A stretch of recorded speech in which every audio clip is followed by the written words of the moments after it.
This is the biggest and baddest Toyota Hilux that money can buy at the moment. It's the 2023 Toyota Hilux GR Sport. There's a lot of changes going on here. We've got different suspension, it's taller, it's wider. We've even got more power and torque from under the bonnet and some updates inside. But of course, it comes with a big asking price as well. And I need to ask the question, is it worth the money? And I'm here to find out today. In this review, we're going to be putting this thing through its paces in many, many respects. Of course, we'll run you through the interior and go on-road, but wait, there is more testing to be done. I don't have any steak knives for you, but I do have a 2.3 ton Jayco Caravan here. We're gonna stick it onto the back of the GR Sport and see what it's like as a tow rig, and it's not all great, so stick around for those details. And of course, we're going to take this thing off-road to see how capable the GR Sport Hilux is on some challenging tracks. Let's go and have a look.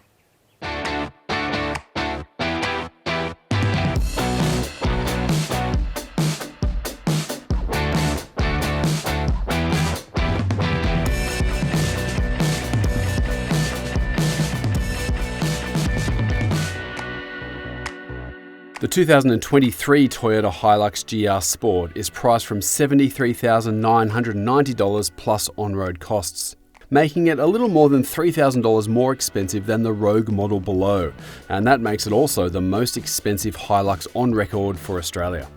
On the outside, it picks up the same ride height and track width increases as the Rogue, along with bulging fender flares, but also gets updated suspension, all-terrain tyres on 17-inch alloy wheels, rock sliders, red recovery points at the rear and a bash plate up the front. The interior gets some GR Sport branding as well, with a red 12 o'clock marker on the steering wheel, paddle shifters, aluminium pedals, red seat belts and updated seating materials. So GR Sport is effectively the first rung of Toyota's performance badge setup, and for performance I mean in this case off-road performance, of course. Have a look at this car and you can see in comparison to a regular Hilux it's taller and wider. It's got a massive stance. It's definitely eye-catching on road, but that is talking about the off-road capability of this car. It's got an increased track width, and it's worth noting there that Toyota have done it in a slightly different way to other manufacturers. So on one end of the scale, you've got the Ford Ranger Raptor, and they use specific off-road components like control arms that are specifically made for the Raptor to increase the track width overall. Then on the other end, you've got something like a Nissan Navara Warrior. That's all standard suspension, control arms and that sort of thing. But what they've done is use different wheels with a wider offset to increase that width and stance on the road and off-road, of course, as well. With this Hilux, it's somewhere in the middle, in fact. Up front here, if you look underneath, you'll see some extra brackets that are bolted onto the standard control arms. And that's allowed Toyota to push that width out, and then they've got some different wheels as well. And of course, to accommodate all of this, you've got some massive flares. That really adds to the stance of this car. They're quite an interesting design as well, fairly squared off in comparison to others. But I've got to say, it does really need a little bit more tyre, I think, to complete the look a little bit more. This is a regular size tyre. It is a Bridgestone all-terrain, but it's also one of the less aggressive all-terrains out there. So we'll see how it is off-road in standard form. But I reckon a lot of people who buy this car are going to be going straight to the tyre shop for something that's a little bit taller and probably more aggressive as well. So up front you can see there they've got the classic style Toyota grille. You see that on GR Sport 300 series. You also see it aftermarket on a lot of 70 series vehicles as well. And underneath there you've also got a bash plate that is really handy for an independent front suspension vehicle off-road. Now we've got some side steps here as well. It's worth pointing out that these aren't your regular side steps that you might get on a four-wheel drive ute. Have a look underneath there and you'll see that they are mounted very sturdily right onto the chassis, not the sill as some might do, which isn't as heavy duty. These will take a really good hit. They'll probably be able to support the weight of the vehicle, which means they are effectively a rock slider, but also you could use that as a vehicle jack with a high lift or something like that. I do like to see a proper heavy duty application there. Now let's move a little bit further down the back here. Clearly there is still a leaf spring in the back there. That is unchanged from regular Hiluxes, but they have made some changes they have removed the sway bar at the back, which is really interesting actually, because that is all about on-road performance, controlling body roll. Removing that sway bar will induce body roll, but also might increase articulation off-road. So we'll see how that goes a little bit later. As you can see, loads of clearance there underneath that guard, and it allows us to see the shock absorber there. It's a little bit muddy at the moment. Normally it's red. They're made by KYB, and that is a specific thing for this GR Sport HiLux. It's a larger shock absorber, but it's also monotube. So that means it's got a larger piston inside. It can carry more oil as well. So it's a bit more heavy duty, and of course, it's tuned for this application. So we'll see how this thing drives on-road and off-road very soon. But all in all, there are a few changes here. Definitely not as dramatic as something like a Ranger Raptor, but there are some things here which will change the way this car drives on-road and off-road. All right, the business end of this HiLux GR Sport. Before I show you the tray of this vehicle, just want to show you we've got a tow bar fitted here. But what I really like to see on an off-road vehicle are two recovery points there. They look nice and sturdy, and they're bolted onto each end of the tow bar. In terms of clearance, they are good, but also in terms of just general usability. You can throw a big shackle on those quite easily. You could even use two and then run a bridle if you're extra cautious about loads and that sort of thing. So really nice setup for off-road recovery. We do have some hoops up the front there as well, but they're not as impressive as these ones. But anyway, let's have a look in here. First thing to note about this HiLux GR Sport, you do not get the works burger, so to speak, in terms of the tray setup. In something like a Rogue, which also has the lifted suspension and the wider look, you do get a different setup. That's got an electric roller cover, that's got a carpeted interior and that sort of thing. It also gets a nice ceiling setup here between the tray and the tailgate itself. Now that's not damped either, so you know, it's not actually that bad really, but some other competitors have damped tailgates, so take that for what it is. But this is definitely not sealed. You can see daylight in between the two there. You might have some trouble actually sealing this if you wanted to do it yourself. But otherwise, we do get a tub liner. Not all HiLuxes get this. Even an SR5 comes with a bare metal tub, and me personally, I think that is highway robbery really for a vehicle of that price to not have a tub liner, and it means you can't do things like this, throw a heap of firewood recovery gear in there and not worry about it so much. We've got it here. It's good to have, especially for a vehicle of this price point, so you can kind of put it to work straight away. But otherwise, we've got 4 tie down points in the usual spots, no power outlets however, and no other handy tricks and features. Something like a Ford Ranger, for example, does have a lot of other little bits and bobs going on in the tray. In comparison, this is a bit more basic. Here's the interior of the GR Sport HiLux, and it's mostly business as usual in terms of being a top spec HiLux, I suppose. There are some changes to note here. This steering wheel is a little bit different. You've got the GR badge down there at the bottom, 12 o'clock marker up the top for when you're going sideways around corners, I guess, and you do have some different materials around the place. Embroidery on the headrest there, different seating materials, still manual only for the passenger up front however. It's electric only for the driver, but it's pretty comfortable. You do have tilt and reach through the steering column. Not a huge amount of adjustment I suppose, but there is enough there, and this is a fairly comfortable vehicle to drive. Now you do also get this different material across the dashboard here. Toyota have some kind of name for it. I can't remember what it is, but I've got to say, I'm not that impressed with it, to be honest with you. It just looks like a bit of a cheap vinyl wrap they've thrown over the top there. It looks a bit funny. Doesn't seem to be too badly made. I mean, this HiLux does feel very solid overall, which is great, but I think that in terms of materials and that sort of thing, it's still a grade behind some of the better options in the segment. Lots of hard materials around the place and that sort of thing. So if you're looking for a really premium interior experience, I dare say you're not going to be super impressed with this HiLux in comparison to Amarok and Ranger in particular. They are the two strongest in that regard. But in terms of practicality, I do like this HiLux. You've got twin glove boxes there, that's handy. They're actually both really well sized too, so you can fit a fair amount of stuff in there.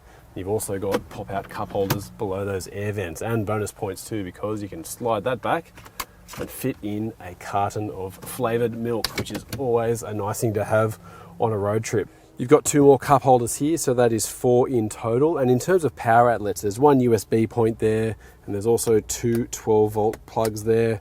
Some markets do get a wireless charging pad here, just underneath there, but you don't get it in this case in Australia. It's just a storage spot for things like wallets and phones. Another little spot there as well, next to the manual handbrake, mean, that's a bit of a rarity these days as well, isn't it, seeing one of those, but I don't mind it. And then in this center console here, that's a decent size. I've got a bit of stuff wedged in there at the moment, but there's also a 220 volt household plug in there, which could be handy for charging things like laptops and that sort of thing on the road. But overall, this HiLux, it's a little bit better than a regular HiLux, I suppose, but let's be honest, for the asking price and in comparison to others in the segment, it's a little bit behind the pace. Here's the second row of the HiLux, and the first thing to talk about, as always, is how much space is there in the back. That's my driving position up front there. I'm a little bit under 6 foot in height overall, and I do tend to sit a little bit closer to the steering wheel than others out there. I do have a bit of space here. There's a little bit of legroom, and there's a little bit of headroom as well. But I can tell you that in my experience with other utes, you do get more space than you do in this HiLux. So while this is good enough, it's not the best in the segment. In terms of comfort and visibility, that is all pretty good. These seats are comfortable. You do have the same materials, which is nice. You get air vents, but no USB power outlets. A couple of handy curry hooks there for hanging things off for when you're traveling around. And also a pop-down armrest with cup holders in there. But otherwise, it's fairly regular, just not as big as others in the segment. Also, you do have some room for storage under these seats. Directly under my bum at the moment, there's a spot, and there's also a spot on the other side there. You could probably fit a couple of recovery straps on the passenger side there, but underneath me here, that's where your vehicle jack and that sort of stuff is there. But still, it is handy just to throw a couple of bits and bobs in there when you are on the road. Toyota's long-serving 2.8 litre four-cylinder diesel engine gets uprated for the GR Sport, making 165 kilowatts and 550 newton meters. That represents a 10% uptick in both power and torque, and is matched by a retuned 6-speed automatic gearbox with different shift mapping and increased oil pressure for more aggressive shifting. This is a hero off-road model in the HiLux range, but it still needs to perform well on road. And to be honest with you, it's a bit of a mixed bag when you look at it from that point of view. The ride quality is a little bit on the firm side, but I think because of the wider stance of the vehicle and that extra power from this 2.8 litre engine, it feels a little bit more engaging and nice to drive. I don't mind the steering. It's a little bit heavy feeling. It's very much a hydraulic steering setup, but it feels good. But at the same time, it doesn't really match up with some of the others in the segment at this price point, I think, in terms of ride quality. Now, of course, you've got the Ford Ranger Raptor. That's kind of right at the top of the pecking order. It's in a different league to this GR Sport. It's got about double the horsepower from the engine. It's got more torque as well. It's got double the suspension, you would say. It's got a lot more technology going on under there, and it provides this amazingly smooth ride all the time. This GR Sport, in comparison, still feels like a ute. It still feels quite stiff at times, especially at low speeds. It just jiggles around in this unsettled manner, which is common for many four-wheel drive utes in this segment. So don't buy this car and expect a magic carpet ride. It does smooth out a little bit as you start to pick up pace, and I think the driving engagement does feel pretty good. There's a little bit of extra urgency from this 2.8 litre engine, that extra 50 newton meters of torque. You can feel it there as you roll onto the throttle. The engine feels a little bit more relaxed and capable. And then when you start to really wring its neck, that extra 15 kilowatts is noticeable as well. Still not a rocket ship. Once again, Ranger Raptor is faster. And I would say that 3 litre V6 diesel of a Ranger and an Amarok would have this beaten at the traffic lights as well. But for a ute, I think it's plenty good enough. We've still got the same 6-speed automatic gearbox here that has been retuned to match the engine, and you've still got the same rear-wheel drive, part-time 4-wheel drive setup. But I've got to say, when driving around town like we are now at the moment, unladen, it's not the best experience, I think, just in terms of ride quality, but it does get better when you get out onto the open road with a little bit more pace. It's also worth noting that the ride quality does improve when loaded up with a couple of 100 kilograms in the tray, and that is often the case when you're out on the road on a holiday or maybe camping on a road trip.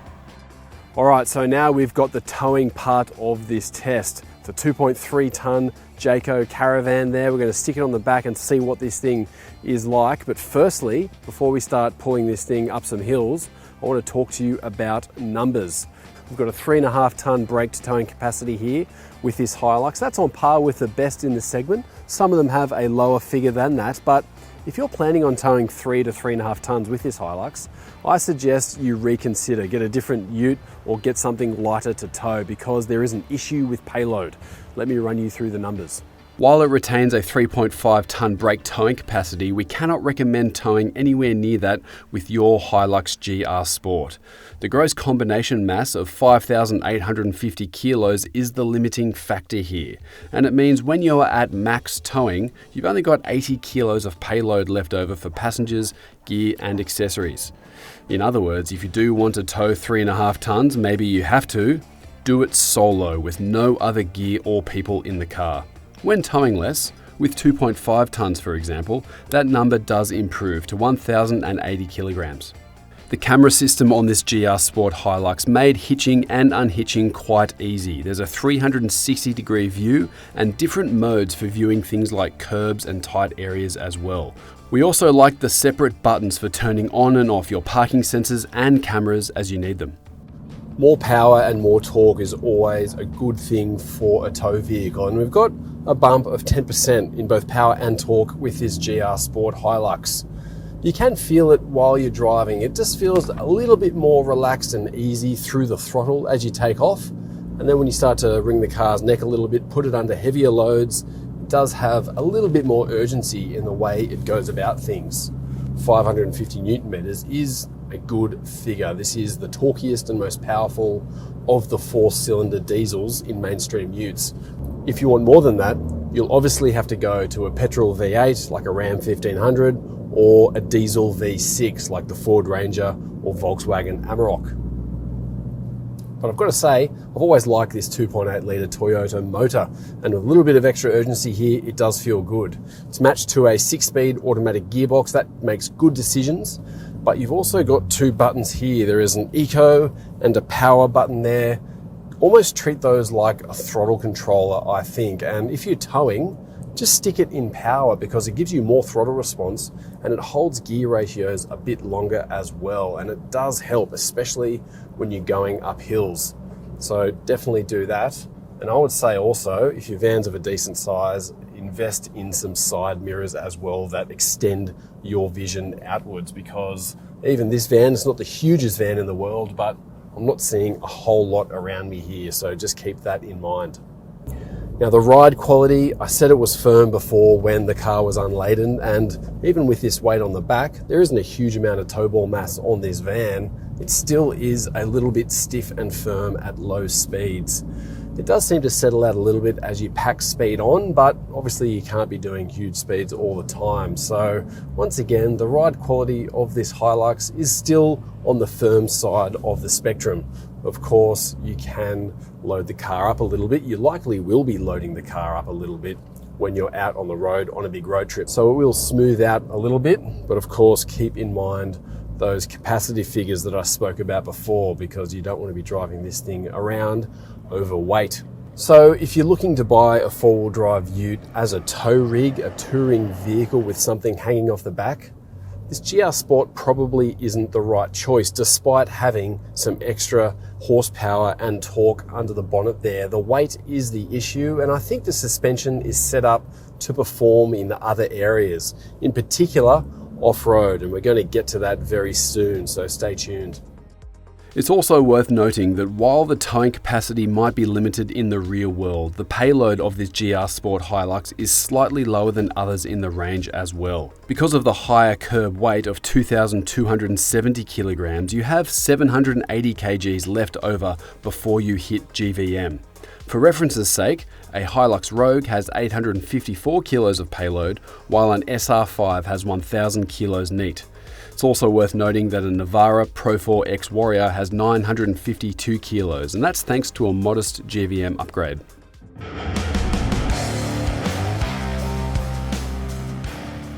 If you're looking at a HiLux like this GR Sport, you're probably thinking about doing some time off-road, not so much hardcore off-road rock crawling all the time, but you want to do some dirt road touring. Spend some time on some dodgy road surfaces like I am now, unsealed roads, fire trails, that sort of thing. And it's an important point, not so much because you want the most performance from your vehicle, you don't want to be like Possum Born around every corner, but you do want a car that is capable of soaking up dodgy roads, and you can carry a little bit of speed. You don't have to slow down for every bump. It's a bit more comfortable to drive and a bit more enjoyable to drive as well. That's the sort of vehicle that fits the bill for that kind of driving, and that's why so many people modify their four-wheel drives for a little bit more aftermarket capability to get a bit more off-road performance from that point of view. This GR Sport is a better setup than the standard HiLux. You're paying more money for a vehicle, but you are getting something that is better equipped in terms of the way it handles roads like this. Now, I've said it a few times in this review already, but I don't think this GR Sport competes directly with a Ford Ranger Raptor. That car is just on a different level overall. It's more in line with Ford Ranger's FX4 Max from the previous generation, or the Nissan Navara Warrior Pro 4X. It's got a lot of nice stuff inside, but it's got an improvement off-road, and it's more to do with the damping, I think. Having no sway bar in the rear does soften things up a little bit, but also having dampers that just are a little bit more accommodating initially, I think, helps this car soak things up a little bit more nicely than a regular HiLux, and better than most other four-wheel drive utes in the segment for that matter. Currently I'm driving around with a bit of weight in the back there, just a bit of four-wheel drive gear and a little bit of firewood as well. And that certainly helps. If you're going to be driving this thing around unladen, you will feel that firmness and harshness in the back. But I think this is pretty good because, generally speaking, if you're driving around like this, you're going to be loaded up with stuff. You're going to be picking stuff up along the way, or you're just going to have gear in the back. So this is a good test, I think, and the car does perform better in terms of suspension with a bit of weight in it. So considering adding a little bit in there, or don't be afraid to anyway, because the car does drive a little bit more nicely with it. But in these lower speed situations, the engine and gearbox does feel nice and sprightly. It's got more response through the pedal. Is it a match for the V6 in a Ford Ranger or a Volkswagen Amarok?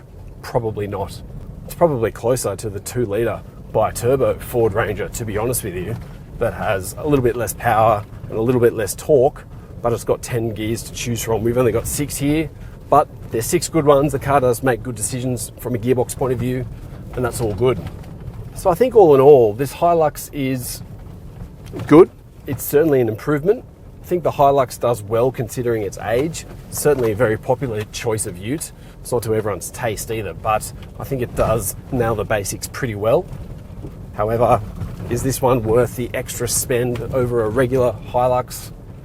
I don't know. It is an old ute in many respects, and $70,000 does buy you a lot of competitive ute in other areas. So I'm struggling to see the value detail here, unless, of course, this is just what you want and you're paying for the car because you want that extra ride height from the showroom floor and extra clearance for tyres and that sort of thing.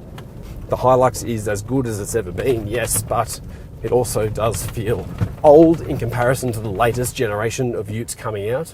And of course, this model is going to be superseded by a new one in the coming years, not too far in the future, so keep that in mind. There are improvements on paper for this GR Sport HiLux, but let's put them to the test in the real world. And to do just that, we've got a challenging and rutted hill climb here. Let's see if we can get to the top. Now, we actually had a different challenge in mind for this HiLux GR on this trip, but we gave it a go. It was a pretty steep and rocky hill climb that we've driven in some other vehicles before, but this one, unfortunately, ran out of clearance to take it on. It just didn't seem like it was going to do it. And if it did do it, we might have gotten into trouble with the car. So we've chosen a different challenge here. Now, it's worth noting that other hill, we did drive it actually in a Nissan Navara Warrior. That was a different time though, and the track I think has changed a bit because it was about 12 months ago since we've driven on that track.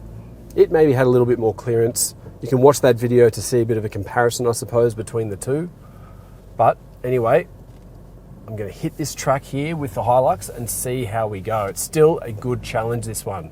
It's steep, it's got some big jump ups, and it's fairly scrabbly as well. I can hear those tyres start to scrabble around a little bit underneath there. But I'm in low range, no diff lock at the moment. You can see how easily I can crawl up this hill. Now, we've got lifted suspension here. We've also got a wider stance for more stability. but the same tyre diameter means that this HiLux has similar levels of clearance to other HiLuxes in some key areas underneath control arms, and that's a rear differential as well. So we'll see if this thing bottoms out at all, but so far so good.